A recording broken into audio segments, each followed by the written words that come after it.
শুধু বেঁচে থাকতে না, আমি মরে যাওয়ার পরেও যদি আমার থেকে বেশি ভালোবাসে কেউ তোমারে, আমি পারমিশন দিয়ে গেলাম, থুতু দিয়ে আইসো আমার ওই কবরে।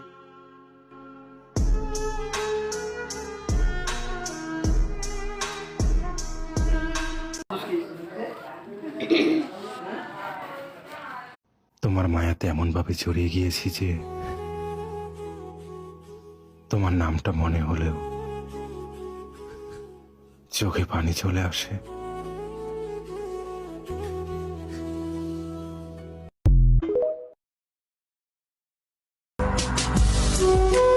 এমন ভালোবাসা তুমি না দিতে পারতে, যে ভালোবাসা আমার ভালো থাকাটাই কাইরা নিচ্ছে।